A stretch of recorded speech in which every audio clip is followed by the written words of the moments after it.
गुरुब्रह्मा गुरुविष्णु गुरुदेव महेश्वर गुरुरेव परं ब्रह्मं तस्मै श्री गुरुवे नमः। अखण्डमण्डलाकारं व्याप्तयेनं चराचरं तत्पदं दर्शितं येनं तस्मै श्री गुरुवे नमः।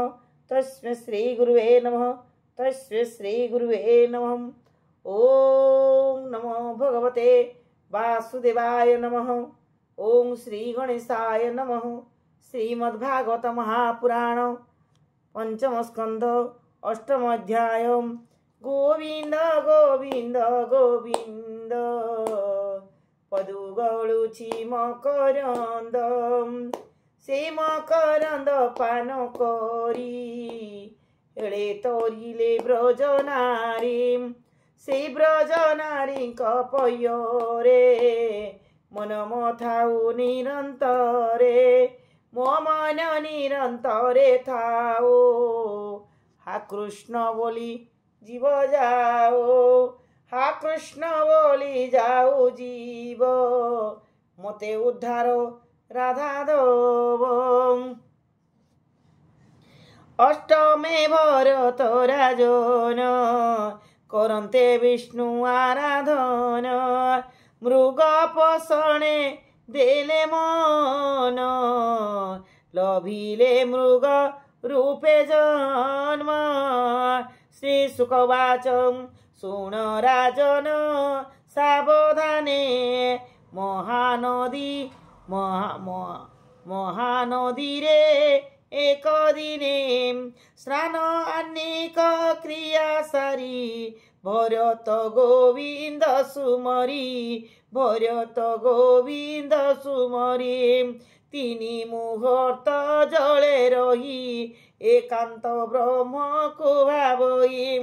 से क्षणे गुण महिपाल हरिण एक तृषाकूल मिलिला जलाशये तारे मिलिला जलाशय तीरे जल पिय शेष धीरे एमंत समय राजन मृगेन्द्र भयंकर स्वन उठिला अल्प दूर बने जल पियन्ते अति छने से मृग बधू ताहा शुणी अति चकिते नृपमणि चारि दिगरे से नयन बुलाई अति घन घन निकटे सिंह प्राय मणि अति कातरे से हरिणी जलपान रे तृषा तार पुण्य नहिछि नृपवर जलु उठिन धातिकारे चेइला मरण कातरे स्वभावे गर्त होइथिला से स्वभावे गर्भ होइथिला से गर्भे जलरे पड़िला गर्भ निपाते खेदमती प्राण तेजिला मृग सती नदी रे देखी मृग बाल से जे भरत महिपाल मातार मृत्यु तार देखी दयारे अश्रु पूर्ण आखिए मातार मृत्यु तार देखी दयारे अश्रु पूर्ण आखि मृग नंदन घेनी करे आश्रमे मिलिले सत्परे से मृग नंदन रतही अत्यंत स्नेह भर होए नित्य कोमल दुर्बांकुर लोड़ी आण नृपवर से जहा करे अभिलाष ता देई करे मन तोष ता सेवा निरते करई माया रे मति भ्रम होई जम नियम श्रद्धा जेते विस्मर हेला नृपचिते केते हे दिन अनंतर प्रभुर सेवा कला दूर जगत पिता माता हरि तारो चरणे चित्ते धरी तारो चरण चित्ते धरी জগত পিতা মাতা হরিম দ্বারা তনয় আদি যেতে সকল দূর করিচিতে এভাবে থিলা সে রাজন দেখো এহার মূঢ়পণ সকল কর্ম দূর কলা মৃগ বালকে মন দেলা বিচারে মাতা পিতা ভাই এহার আন কেহি নাহি আশ্রয় করি অছি মতে মুতাকুতে জীবিকে মন্তে এ সাধু কর্মর কারণ এ মন্তে চিন্তিন রাজন আসন শয়ন গমনে স্নান ভোজন জলপানে মৃগ বালকে মন তার নিমিষ মাত্র নহে দূর কাষ্ঠ পলাশ আনিবারে যেবে সে যাই বনস্তরে মৃগ বালক ঘেনি সঙ্গে পথে চলো ই নানা রঙ্গে বালক চালি ন পারই ভরত মনে বিচারই অত্যন্ত স্নেহ বশ হই কন্ধে তাহাকু সেব হয়ে হৃদরে আরোপি হরসে বাহুরে ভিড়ে স্নেহ বসে স্নান ভোজন বেলে তার ক্ষণ হেন করে অন্তর ক্ষণ মাত্র কে নৃপবর ন দেখি মৃগর কুমর আসি অস্থিরে তাহাকু লোড়ই পুଣି সে যে বেটি দেখই চঞ্চল চিত্ত স্থির করে আশিস দিও তাহারে হে বৎস তোহর কল্যাণ সর্বর্ত করু নারায়ণ যেবে নিমিষে ন দেখই শোক সাগরে সে বুড়ই কৃপণ দ্রব্য কুজে সন চৌর্য করি নেলে আন তেমন্ত প্রায় মহিপাল ক্ষণে ন দেখি মৃগবাল বিহলে হৃদয় কাতর লোড়ই মৃগর কুমর ভ্রমে বলই বাক্যমান মোলা কি মৃগর নন্দন কি কর্ম কলি মুকি রাত কেণে মগলা মৃগ সুত মৃগ বালক সুকল্যাণে করু কি চরু কি থিব উপবনে প্রভু কি রক্ষি থিবে তারে দেখিবি নয়ন গোচরে কিও বা মৃগ বালে মোর ভক্ষিলে ব্যাঘ্র বা কুকুর রবির অস্ত কাল হই মো মৃগ সুত নদী সই মো মৃগ সুত নদী সই শোক আকুলে মোর দেহি সে আসি সুখ কুণ দেই সে মৃগ রাজার কুমর মনজ্ঞ গমন তাহার ক্ষণকে আশ্রম লোকর দুঃখ খণ্ড ই নিরন্তর মিথ্যারে চক্ষু বুঝি মুহি ক্ষণ মাত্র কে যেবে রহিম চকিত প্রায় সে দুয়ার মোহর অগ্রত চকিত প্রায় সে হুই মোহর অগ্রতে লোটই ঋষি কুমারঙ্কর সঙ্গে খেলু যে তাই নানা রঙ্গে কোমল দৃশ্য কোমল ত্রুড়া কুরমান কুমরে দিয়ম তিবহন সে সর্বসুখ দূর হেলা মৃগ বালক কেনে গলা সে মোর কৃষ্ণ সারবাণ মৃদু তাহার পাদ তଳ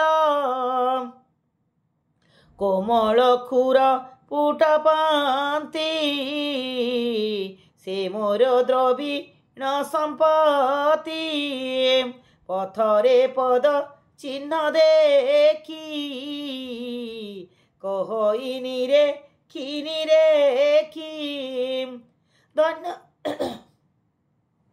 धन्य पृथ्वी तोर पुण्य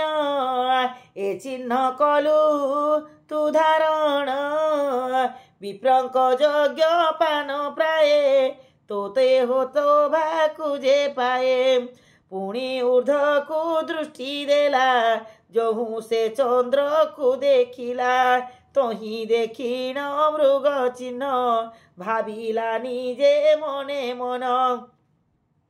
मृग शावक देखी एक दयार की तारा नायक सिंह भयरु रक्षा कले आपणा निकटे रखिले अत्यंत सुख कुसे देई ताबिनु मोर केही नाही ताबिनु मोर केही नाही अत्यंत सुख कुसे देई ए जे आश्रम मुनि गण करन्ति नाना शुभ कर्म हरस चित्ते मुनि गण करन्ति ताहार कल्याण मृगेन्द्र भयरु ताहार माता जे छाड़िला शरीर तेणु मूल भिली ताहारे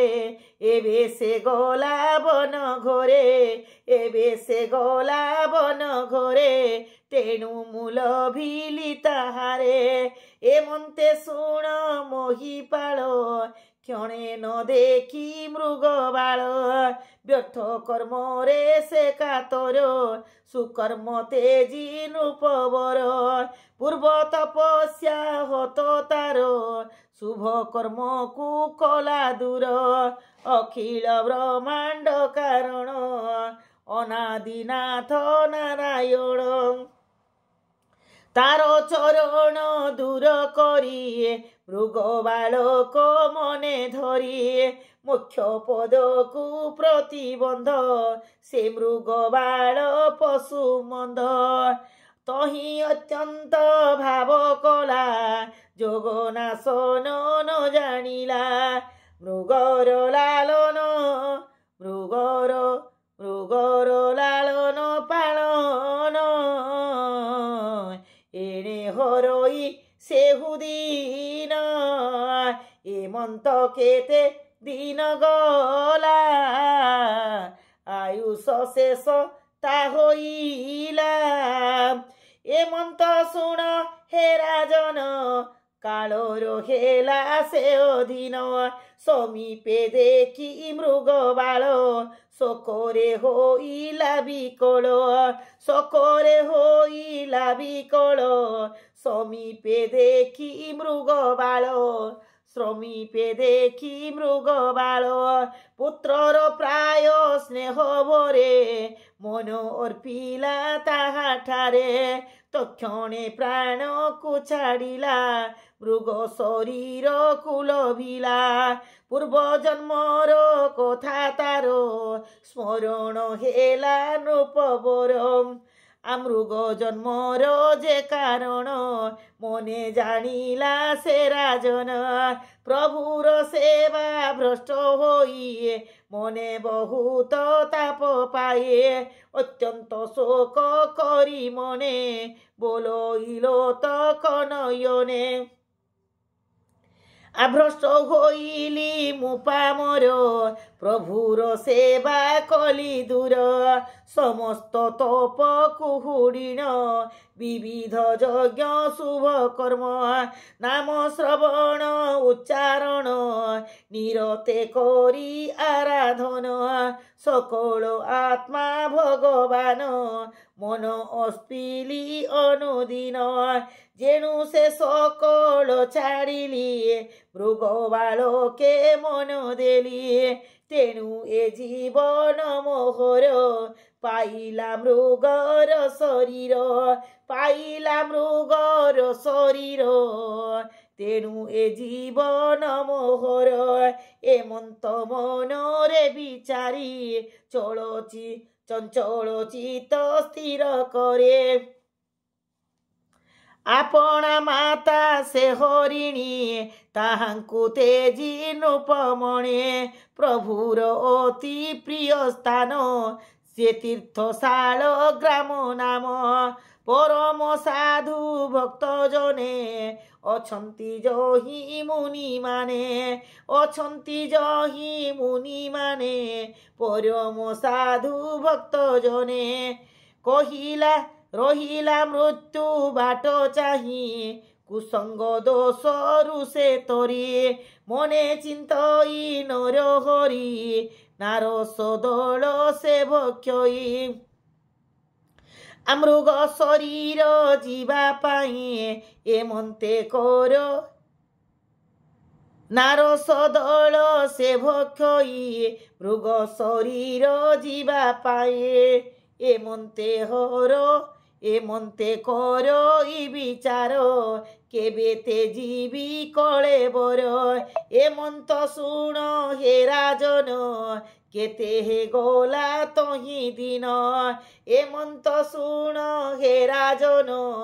केते हे गला तही दिन से तीर्थ जल रे ताहार तेजिला मृग कले बर से प्रभु ब्रह्मांड कारण ब्रह्मा चिंत इजा चरण से चक्रधर नारायण पद पंकज सुमरिण कहई विप्र जगन्नाथ साधु कहिते भागवत पंचम स्कंदे हरिवाणी शुणी संसारु तर प्राणे इति श्रीमद्भागवते महापुराणे परमहंस्या संहितायां